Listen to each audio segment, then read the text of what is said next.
Hello everybody, it's season 2 of CyHawkThoughts. Many of you might have thought we would have given up, but we haven't. Ha! We're back again! We are, for your viewing enjoyment. We are pumped. It's the big week.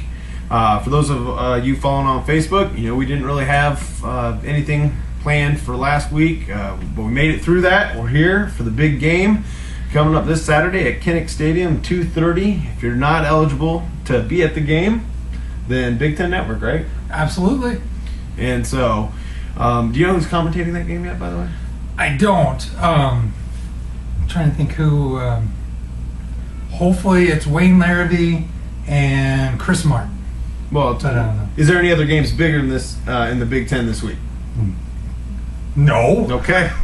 Well, then there you have it. We'll have the best of the best from the Big Ten Network. So we're just gonna dive in. We're gonna make this quick, short, to the point. I know I'm pumped for the game this weekend. Chuck.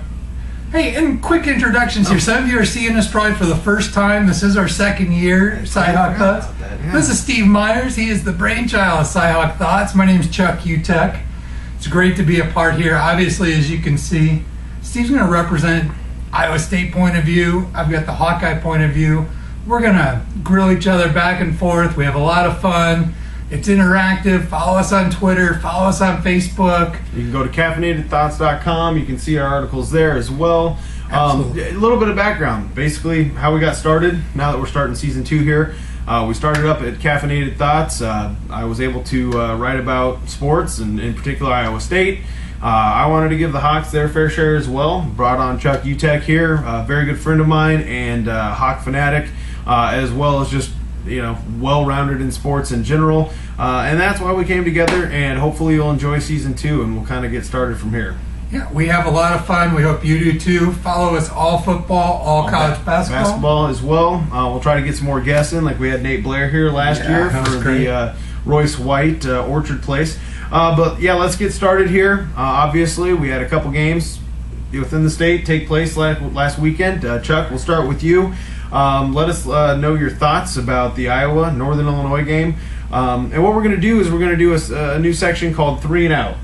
And basically we're going to give you the top positives and top negatives of the team and how that's going to result in maybe a better game the following week.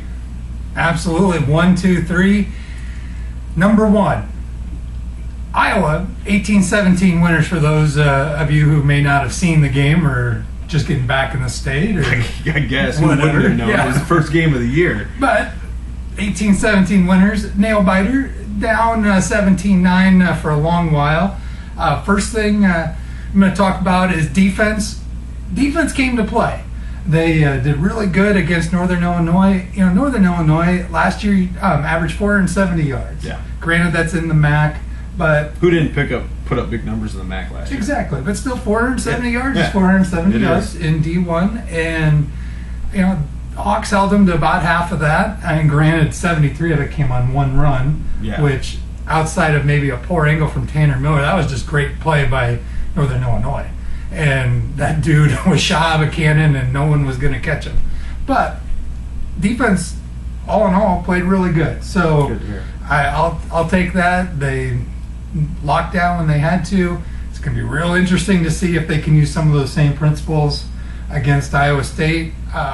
My guess is they're probably going to give up a big play or two because their scheme's a little different, but we'll talk about that in a little bit. The number 2, special teams. Hawkeye special teams came to play, and thank God they did, because Mike Meyer, Big Ten Special Teams Player of the Week, 4 out of 5 field goals.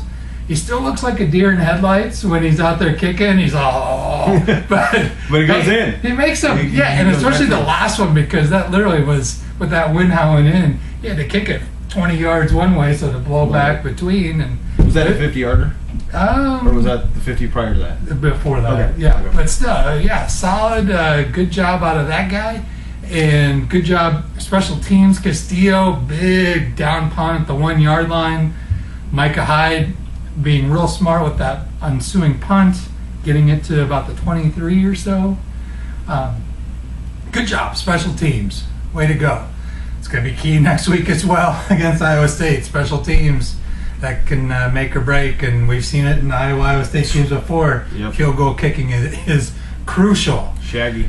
Whew. Number 3. Hey, let's just give number 3 to old Damon Bullock. Who's this guy? Comes in, and outside of a little bit in the second quarter when they rested him, put in Greg Garman, got his feet wet. That's fine by me.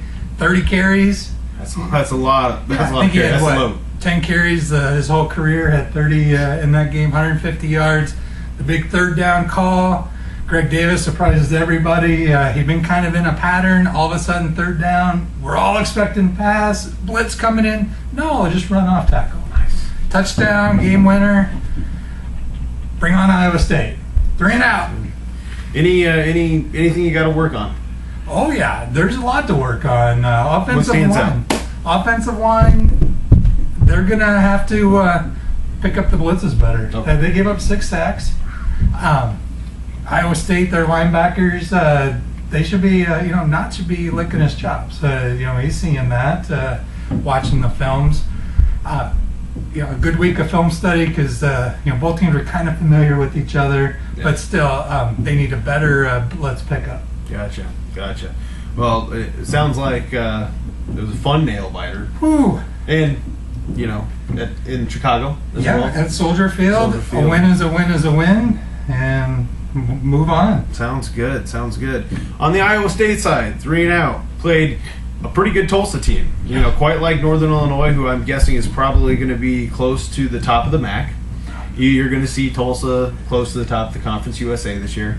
It was a great game all around. Great atmosphere at Jack Trice.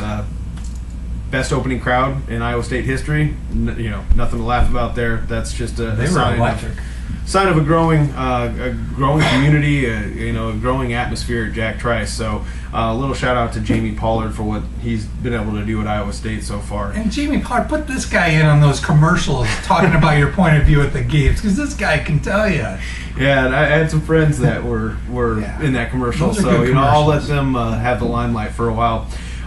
3 up, 3 down for me. For my 3 and out, number 1, we got to look at Steele Jantz. He comes, he wins the battle. I'm very happy he did. As I wrote in the preseason preview, I'm comfortable with him. He was at 53% completion, last year in his games, 71% in this game.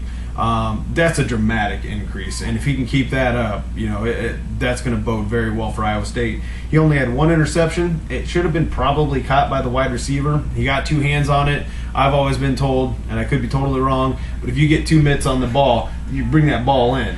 And Mr. Utek always told me, if you touch the ball, you catch the ball. Exactly. So not his fault, in my opinion, on the interception. He had 2 TDs and a rushing touchdown. Thought he played very well. He did the zone read all right. He didn't make bad plays when he was rushed. He ran when he needed to. So shout out to Steele there for basically becoming the quarterback we always thought he would. He looked comfortable. He looked good on the run. He looked good with his passes. He did the nice touch ball to Lenz, which was great. So Steele, number 2, our rushing game, 160 yards on the ground. Chantrell Johnson comes back from a potentially career-ending injury, the same thing that Peyton Manning had, and he's out there rushing the ball, getting hit hard, still pulled out 120 yards, about 6.7 yards a carry. So not looks really good there. Coming back. Yeah, and then James White, he's pulling out 5.4 yards a carry right behind him. That's a nice 1-2 punch, and then you can throw in Jeff Woody there when you need some short yards. So. The running game looked really good. The other thing that looked really good, in my opinion, was the linebackers, of course. Jake Knott, AJ Klein. They're causing fumbles. They're deflecting passes. They're doing everything that we need them to do. That's going to be something that we're going to take away, and we're going to say every week linebackers are playing well. If you have 2 of the best linebackers in the nation, you should be able to go in every week, in and out, and say, you know what, they're doing their job. Absolutely. So, what we need to work on, definitely our special teams. When we're giving up the kind of kickoff returns and punt returns that we gave up, it's not something that we can afford to do. We got to be sound in that area. We could very well outscore some teams this year with our offense, but why put ourselves in that position? You know, make the field long for the opposing offense, and we didn't really do a very good job. Especially with that defense. Yeah, exactly. So, other than that, you know, we gave up a long run too, 77 yards. It was fun watching Jeremy Reeves catch that guy from about 12 yards back when they started. That guy is fast, and that was pretty special. Now, granted, he had a cramp and didn't come back into the game after that, but man, what a tackle. So, you know, that kind of sums up the Iowa State-Tulsa game. Came out with a 38-23 win. Like I said, you know, it was a pretty complete game. Obviously, the things that they can work on, but our special teams definitely needs to be the one right now that kind of goes back to the drawing board. So, you know, that's kind of the way I see it.